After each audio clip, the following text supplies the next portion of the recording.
नमस्कार, स्वागत है आप सभी का सुजस सारांश की इस क्लास में। मैं हूं आपके साथ विपिन कुमार शर्मा और इस क्लास में हम पढ़ते हैं राजस्थान का करंट अफेयर्स, जिसका आधार होता है राजस्थान सरकार की सुजस पत्रिका। शुरुआत करते हैं हेडलाइंस के साथ। सबसे पहली जानकारी क्या है?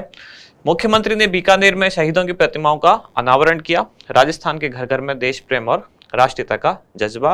तो यह प्रतिमा उनका अनावरण किया किसने? मुख्यमंत्री द्वारा, यानी कि शहीदों की प्रतिमाओं का अनावरण किया गया है।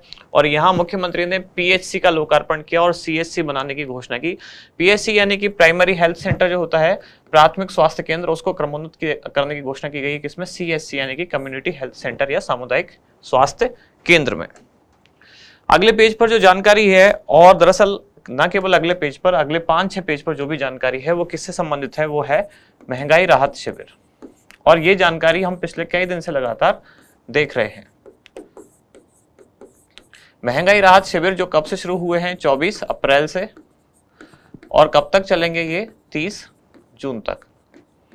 तो लगातार पूरी मैगजीन में यही छाए हुए हैं। तो मैं इनको डिटेल में ना पढ़ के केवल आपको ये बारे में बताते जाऊंगा, जहां केवल महंगाई राहत शिविर की जानकारी है, क्योंकि इसमें अलग अलग जो लाभार्थी हैं केवल उनकी फोटोग्राफ्स दी गई है, किसको कितनी योजनाओं में लाभ मिला।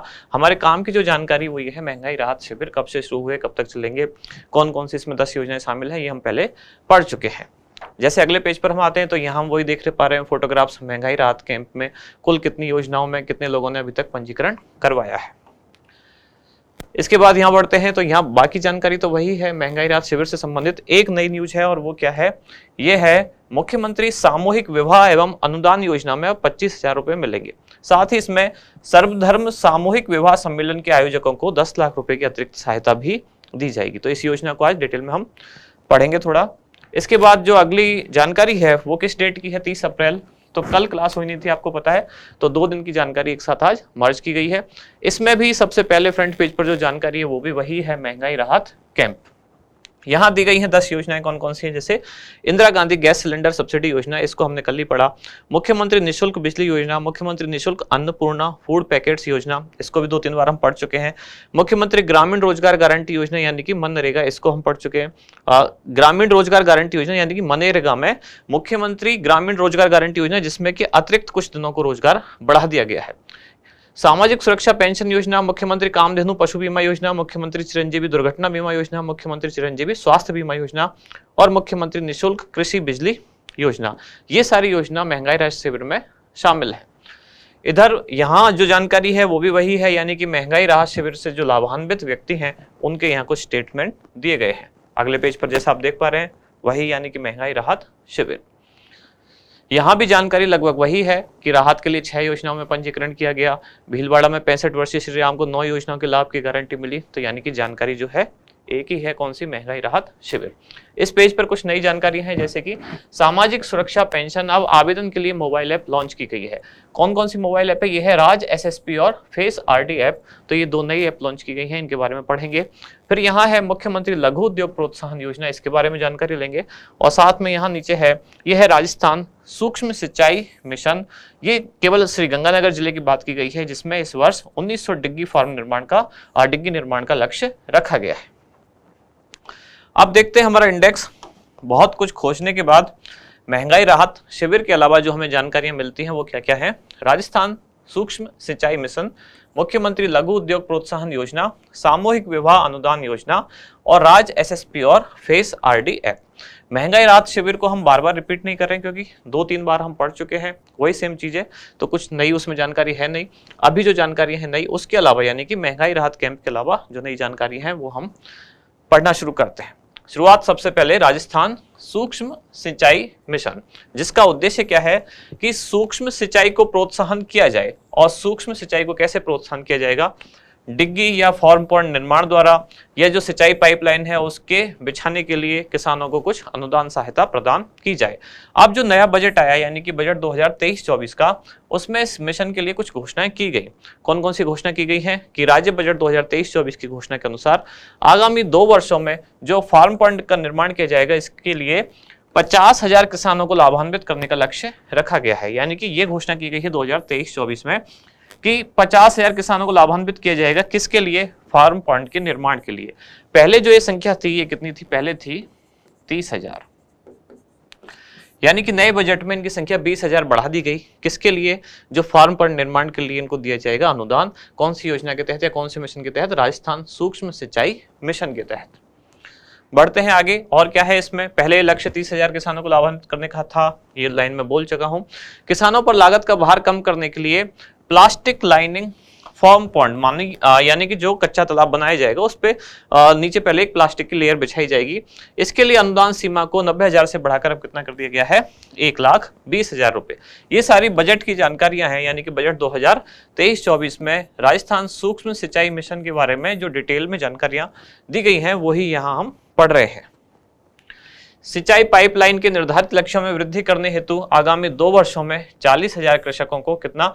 16,000 किलोमीटर पाइपलाइन हेतु अनुदान दिया जाएगा। ये 16,000 किलोमीटर कुल लंबाई है पाइप की, कि इतना लंबा जो पाइप है, यानी कि इतनी जो पाइप का वितरण है वो राज्य सरकार अनुदान सहायता के द्वारा प्रदान करेगी। SC ST के जो गैर लघु सीमांत किसान हैं उनको भी लघु सीमांत किसानों के समान ही 10% अतिरिक्त अनुदान भी दिया जाएगा। यानी कि लघु व सीमांत किसानों को पहले 10% अनुदान अतिरिक्त अनुदान मिल रहा था, लेकिन जो SC ST के गैर लघु व सीमांत भी हैं, यानी कि लघु सीमांत किसान में नहीं आते हैं वो, लेकिन SC या ST वर्ग के किसान हैं, तब भी उनको 10% अतिरिक्त अनुदान दिया जाएगा। इसके बाद अगली योजना है मुख्यमंत्री लघु उद्योग प्रोत्साहन योजना। योजना कब प्रारंभ की गई? 13 दिसंबर 2019। इसकी डेट को लेकर थोड़ा सा कंफ्यूजन हो सकता है आपको, हो सकता है कहीं आपको डेट कुछ और मिले, इसलिए मैंने यहाँ ब्रैकेट में लिखा है आर्थिक समीक्षा 2021-22 के अनुसार, यानी कि आर्थिक समीक्षा में जो डेट प्रिंटेड है 21-22 वाली में वो ये है। राजस्थान सरकार के ही दूसरे डॉक्यूमेंट्स में कहीं आपको डेट चेंज भी मिल सकती है, इसकी 2 अलग अलग डेट भी आई है, लेकिन आर्थिक समीक्षा वाली हमने प्रेफर करते हुए यहाँ लिखी है। उद्देश्य क्या होगा इसका?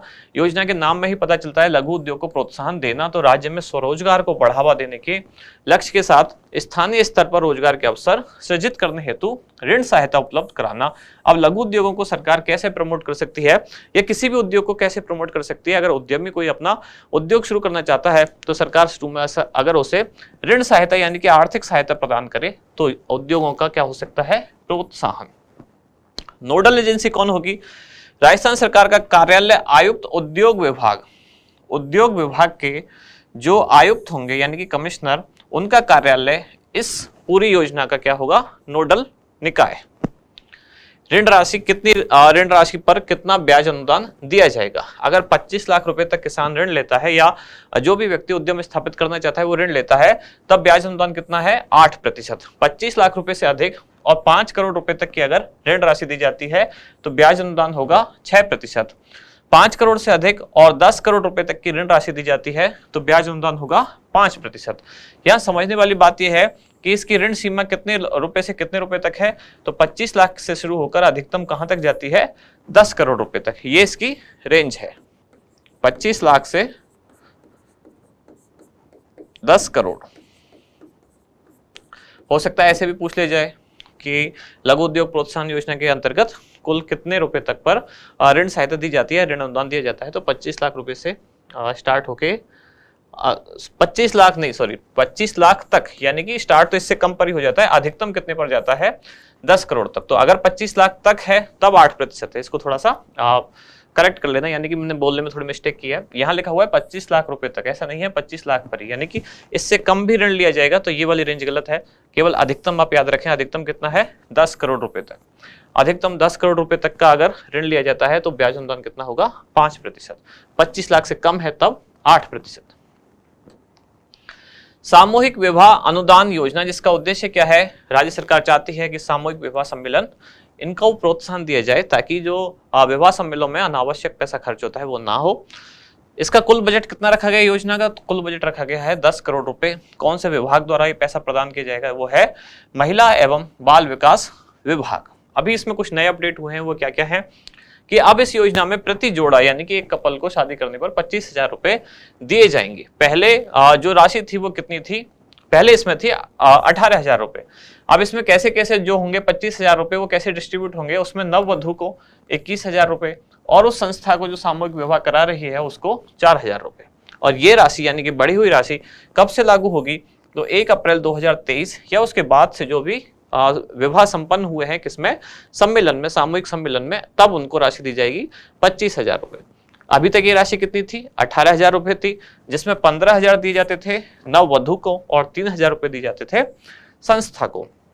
साथ ही अगर सर्वधर्म सामूहिक विवाह है, यानी कि अलग अलग धर्मों के बीच में सामूहिक विवाह सम्मेलन हो रहा है, तो उसमें आयोजक संस्थाओं को या उनको कितना आर्थिक सहायता दी जाएगी? तो वो है 10 लाख रुपए की अतिरिक्त अनुदान सहायता भी राज्य सरकार द्वारा प्रदान की जाएगी। किसमें? सर्वधर्म सामूहिक विवाह सम्मेलनों के आयोजकों को 10 लाख रुपए की अतिरिक्त सहायता भी दी जाएगी।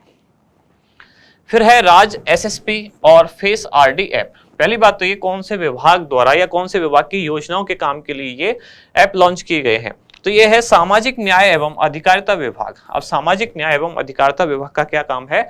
सामाजिक सुरक्षा प्रदान करना। अब सामाजिक सुरक्षा में जो पेंशनर्स हैं उनके लिए दरअसल ये दोनों एप्लीकेशन लॉन्च की गई है, ताकि उनको ऑनलाइन आवेदन भी घर बैठे कर सकें और उनका भौतिक सत्यापन भी घर बैठे उनको मिल सके। ये सुविधा दी जा रही है किसके द्वारा? राज एसएसपी और फेस आरडी ऐप द्वारा। ऐप डेवलपर संस्था कौन है? तो एनआईसी सूचना प्रौद्योगिकी एवं संचार विभाग और उसके साथ आधार पोर्टल। अब इसका विवरण यानी कि ये एप्लीकेशन कैसे काम करेगी वो यहाँ डिटेल में लिखा हुआ है कि जो पात्र व्यक्ति है उसके फोटो के माध्यम से आवेदन किया जा सकता है। और यहाँ फोटो यानी कि चेहरे का फोटो है, फेस की बात ही हो रही है, ऐसा पूरी बॉडी स्ट्रक्चर का फोटो नहीं है, केवल चेहरे के फोटो के माध्यम से आवेदन किया जा सकता है। अब इसके बाद क्या होगा? एआई यानी कि आर्टिफिशियल इंटेलिजेंस के माध्यम से जो भारतीय विशिष्ट पहचान प्राधिकरण जो है आधार कार्ड को जो देखती है, उसके आधार डेटाबेस में उपलब्ध फेस के बायोमेट्रिक डेटा से मिलान किया जाएगा। व्यक्ति के चेहरे के फोटो के द्वारा आवेदन किया जाएगा और फिर जो उसका आधार कार्ड बना हुआ है तो केवल चेहरे के फोटो से आधार कार्ड में जो फोटो है दोनों का डेटा मैच किया जाएगा और मिलान कर उसकी पहचान का सत्यापन किया जाएगा, यानी कि वही सेम व्यक्ति है या नहीं। और यदि व्यक्ति सामाजिक सुरक्षा पेंशन योजनाओं का पात्र है तो बिना किसी मानवीय हस्तक्षेप के उसकी पेंशन स्वतः ही स्वीकृत हो जाएगी, यानी कि बीच में किसी भी अधिकारी से कर्मचारी से बात करने की आवश्यकता यहाँ नहीं रहेगी, कोई भी मानवीय हस्तक्षेप नहीं होगा। साथ ही लाभार्थी को बिना किसी शुल्क के कोई फीस नहीं देनी, सरल, सुविधाजनक, पारदर्शी और निर्बाध रूप से गुणवत्तापूर्ण सेवाएं भी तत्काल मिल सकेंगी। वैसे भी जो डिजिटल प्लेटफॉर्म है या ऑनलाइन प्लेटफॉर्म है उसका ये फायदा होता ही है कि मानवीय हस्तक्षेप बीच में से हट जाता है, जिससे क्या होता है? लागत घट जाती है, साथ ही जो लगने वाला समय है योजना में वो भी घट जाता है। तो वो सारी सुविधाएं यहाँ भी मिलेंगी। आज का अभ्यास प्रश्न क्या है? मुख्यमंत्री सामूहिक विवाह एवं अनुदान योजना के तहत सर्वधर्म सामूहिक विवाह सम्मेलनों के आयोजकों को कितनी अनुदान राशि दी जाएगी? 1 लाख रुपए, 2 लाख रुपए, 5 लाख रुपए या 10 लाख रुपए? इसका उत्तर क्या है वो बताएं कमेंट्स में। और लास्ट में एक छोटी सी जानकारी, जो आरएस एग्जाम की तैयारी कर रहे हैं उनके लिए लाइब्रेरी स्पेशल बैच जिसकी डेट कब से है? 21 मई से जयपुर और सीकर सेंटर दोनों पर ये शुरू किया जा रहा है। और आपका जो सिलेक्शन है वो किसके आधार पर होगा? इंटरव्यू के आधार पर। अगर आप जुड़ना चाहते हैं इस बैच से तो आप दिए गए नंबर पर संपर्क कर सकते हैं। यहाँ समाप्त होती है आज की क्लास। अब मिलते हैं कल अगली न्यूज के साथ अगली क्लास में। धन्यवाद।